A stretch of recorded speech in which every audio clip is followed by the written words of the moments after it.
আমার সৎ বাবা উনি আমার রুমে বসে থাকতো, আমাকে ফিজিক্যালি টাচ করতে আসতো না। উনি আমার রুমে এসে ঘুমায় পড়তো। উনি বলতো যে আমি যাব না, আমি এই রুমেই ঘুমাবো, মেয়ের সাথে ঘুমাবো।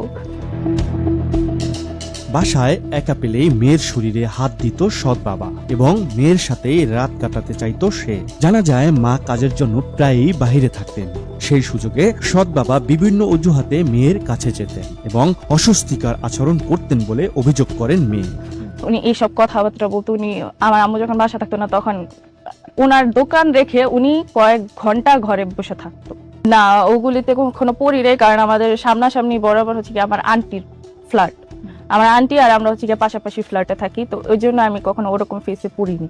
প্রথম দিকে মেয়েটি ভয় ও লজ্জার কারণে কাউকে কিছু বলতে পারেনি, কিন্তু সময়ের সঙ্গে পরিস্থিতি আরো খারাপ হতে থাকে। মেয়ে জানায় তার বাবা তার সাথে ঘুমাতে চাইতো। মাকে রেখেই মেয়ের বিছানায় শুয়ে পড়তো বাবা, বলতো এখানে সে ঘুমাবে, আর সুযোগ বুঝে কাজ করে ফেলতো সে। আমার সৎ বাবা উনি আমার রুমে বসে থাকতো, আমাকে ফিজিক্যালি টাচ করতে আসতো, আমার রুমেই সারাক্ষণ বসে থাকতো। আমার আম্মু আব্বুর রুমে চলে যেত, কিন্তু আমার সৎ বাবা হচ্ছে কি ওনার রুমে যেত না। উনি আমার রুমে এসে ঘুমায় পড়তো। উনি বলতো যে আমি যাব না, আমি এই রুমেই ঘুমাবো, মেয়ের সাথে ঘুমাবো।